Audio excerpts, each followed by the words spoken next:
अगर वीडियो को पूरा अंत तक नहीं देखा तो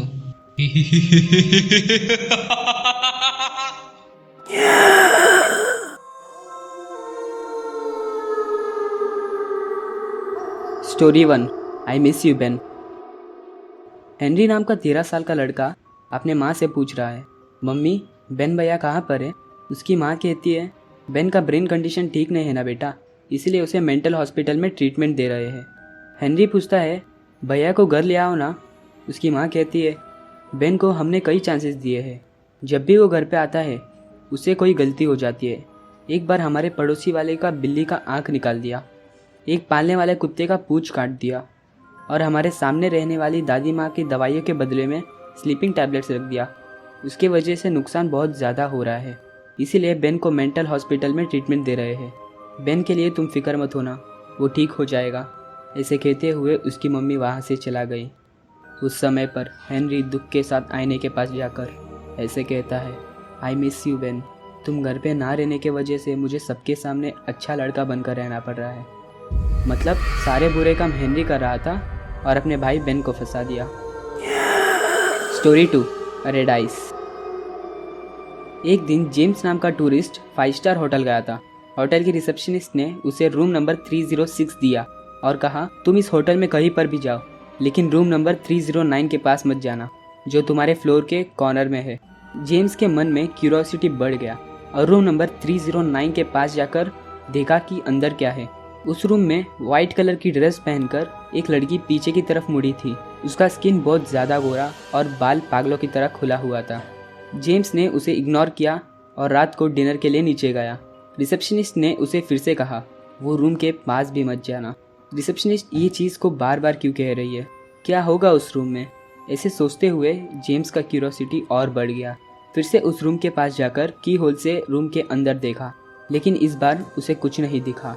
सिर्फ रेड कलर में कुछ ब्लैक डॉट्स दिख रहा था। जो कुछ भी हो, मुझे क्या करना है, ऐसे सोचते हुए अपने कमरे में जाकर सो गया।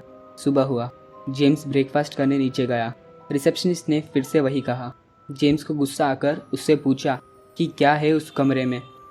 6 महीने पहले एक कपल उस रूम में रहने आए थे। उनके बीच के झगड़े की वजह से हस्बैंड ने उसकी वाइफ को गुस्से में मार दिया। उसके बाद वो भूत बनकर उसी कमरे में बंद है। बहुत लोग ने ये कहा कि भूत हमें दिखाई दिया। जेम्स ने पूछा कि वो दिखने में कैसी थी। रिसेप्शनिस्ट ने कहा, वो वाइट ड्रेस पहनी होती है, उसका स्किन बहुत ज़्यादा गोरा और बाल पागलों की तरह खुला हुआ था। उसका आंखें पूरा लाल होता है, साथ में कुछ काले डॉट्स भी होते हैं। तब भी जेम्स को समझ में आया कि जब वो दरवाजे के की होल से अंदर देख रहा था, लाल आंखों के साथ, वो भूत दरवाजे के उस तरफ से जेम्स को देख रही थी।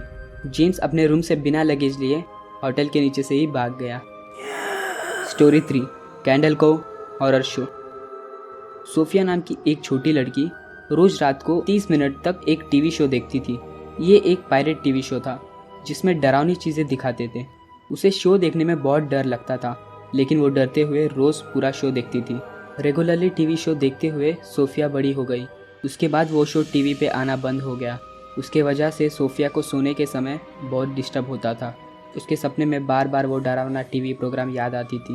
एक दिन सोफिया को गुस्सा आया और अपने माँ के पास जाकर ऐसा पूछा, मम्मी जब मैं बच्ची थी तुम मुझे कैंडल को टीवी शो क्यों देखने देती थी।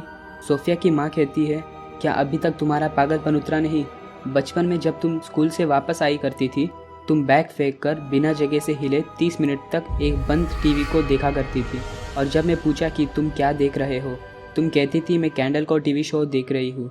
उसके बाद सोफिया को पता चला इतने सालों तक मैं कैंडल को टीवी शो की जगह पर बंद हुए टीवी को देखती थी।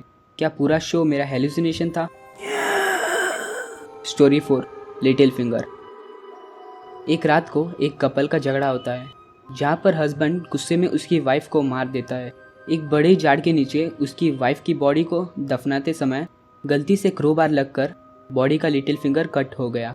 हस्बैंड ने बॉडी और उंगली को दफना के वहाँ से चला गया।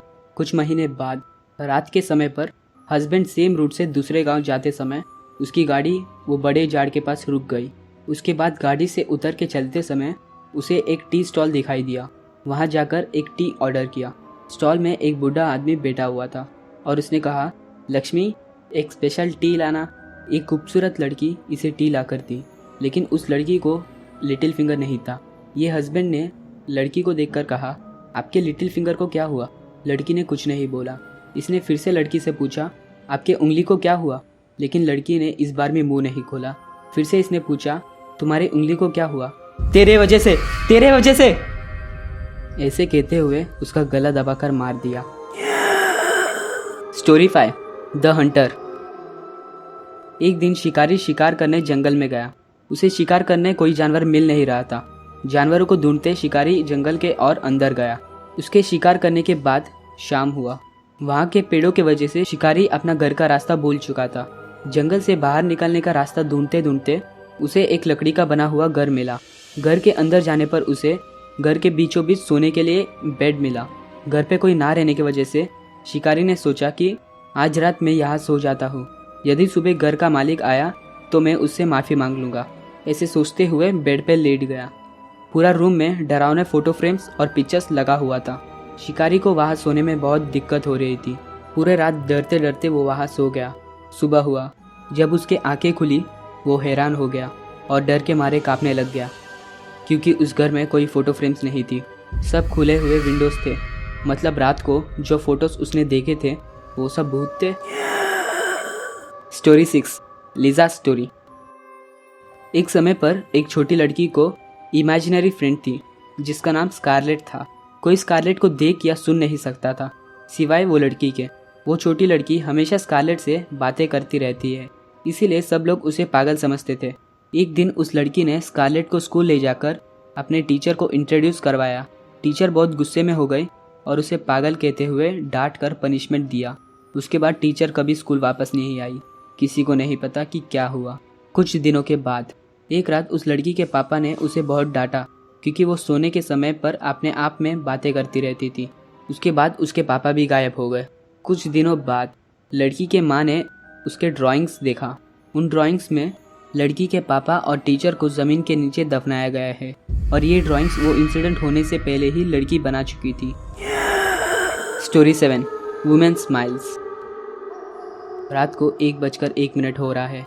लीजा नाम की लड़की अपने ट्रेन के लिए स्टेशन पे वेट कर रही है। स्टेशन में कोई भी नहीं है। लीजा के सामने वाले प्लेटफॉर्म पर एक लड़की येलो कलर के ड्रेस में लीजा को देखकर स्माइल करती है। वो स्माइल देखने में बहुत डरावना लगता है। वो लीजा को स्माइल करते हुए घूर रही होती है। लीजा को अपने फ़ोन में मैसेज आता है। अपने बैग से फ़ोन निकाल कर देखती है। कोई अननोन नंबर से उसे मैसेज आता है। लीजा उस नंबर पर रिप्लाई करती है, कौन हो तुम? जैसे ही लीजा मैसेज करके सामने देखती है, वहाँ पर दूर दूर तक कोई नहीं होता। लीजा को डर लगने लगता है। आंख बंद करके एक लंबी सांस लेकर रिलैक्स होती है। आंखें खोल के कैजुअली आजू बाजू देखने लगती है। फिर से लीजा को येलो ड्रेस वाली लड़की घूर रही होती है, लेकिन इस बार सेम प्लेटफॉर्म पर। लीजा उसे देखकर शॉक हो जाती है और डरते हुए कहती है, Hello? Can I help you? वो लड़की फिर से लीजा को स्माइल करते हुए घूर रही होती है। लीजा को फिर से वो अननोन नंबर से मैसेज आता है, आई सी यू। लीजा मैसेज देखकर फिर से लड़की की तरफ देखती है, लेकिन वहाँ पर कोई नहीं होता। लीजा फिर से आसपास देखती है, लेकिन दूर दूर तक कोई नहीं दिखता। अपना फ़ोन निकालकर उस अननोन नंबर पे मैसेज करती है, कौन हो तुम? उसे रिप्लाई आता है, मैं येलो ड्रेस में हूँ। लीजा ये मैसेज देखकर सामने देखती है। अचानक से वो लड़की फिर से सामने आ जाती है। लीजा को फिर से घूरते हुए स्माइल करती है।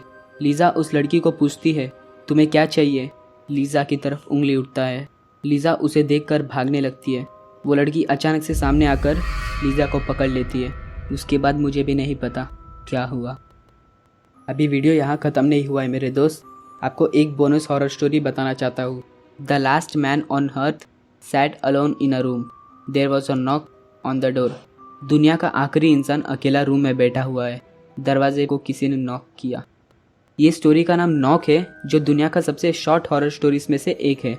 ये सारे स्टोरीज मैंने कहीं ना कहीं से देखे, पढ़े और सुने हुए थे। प्लीज़ इन स्टोरीज में से कोई लॉजिक मत ढूंढना। ये सारे सिर्फ फिक्शनल स्टोरीज थे जो सिर्फ थ्रिलिंग एक्सपीरियंस के लिए बनाए हैं। इस वीडियो के बारे में आपकी क्या राय है? इन सारे स्टोरीज में जो स्टोरी आपको सबसे अच्छी लगी, और अगर आपको इस वीडियो का पार्ट 2 चाहिए तो प्लीज़ मुझे कमेंट करके बताइए। I hope you enjoy the video. Please like, subscribe, turn on the bell icon and share the video to your friends and family.